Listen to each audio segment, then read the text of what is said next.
কদিন আগে এই মোবাইল দোকান থেকে মোবাইল নিয়ে চম্পট দিতে গিয়ে ধরা পড়লাম। ওরা আজকে আমাকে দোকানে ধরে নিয়ে এসেছে। ঘাড় ধাক্কা দিয়ে আনার সময় আমি রেগে গেলাম, বললাম ছাড়ো, আমি হাঁটতে পারি, ধাক্কা দিতে হবে না। দোকানে ঢুকি ঠাকুরের দেখা, বললাম এই যাত্রায় বাঁচিয়ে দাও ঠাকুর, আমি পটল খাওয়া ছেড়ে দেব। আমাকে একজন নমস্কার করে আমন্ত্রণ জানালো, পরে তিরস্কার করার জন্য। ঢুকতেই ওরা আমাকে প্রথমে কিসব পকোড়া খাওয়ালো। আমার সন্দেহ হলো ওতে যেন কিসব পাতা মেশানো আছে। একটা খেতেই আমার মাথাটা কেমন ঝিমঝিম করতে লাগলো। তাহলে কি?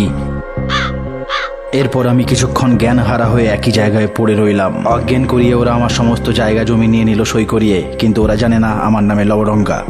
জ্ঞান ফিরতে দেখি একটা কালো টি শার্ট আমার দিকে তাকিয়ে হাসছে, তার ভিতরে একটা মানুষ রাখা আছে।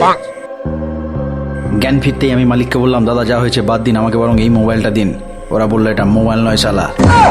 আমি শুধরে গেছি ভেবে ওরা আমাকে একটা নতুন মোবাইল গিফট করলো। নতুন ফোন হাতে পেয়েই আমি ইউটিউবে সার্চ করলাম কিভাবে সহজেই লুকিয়ে লুকিয়ে মোবাইল নিয়ে চম্পট দেওয়া যায়। এই ঘাটাল থেকে যে দুটো নদী পার হয়ে প্লাস বন্যা এখন বন্যা পেরিয়ে দুটো এখন তো অজস্র নদী। মানে একদম চারদিক দুয়ারে দীঘা, সেই প্রকল্প পেরিয়ে একদম আমাদের কাছে আছে শুধু ভালোবাসার টানে ফোন নিতে, দেখা করতে মাঝে মাঝে। তো মোটামুটি এসছে, আমরা খুব আনন্দিত।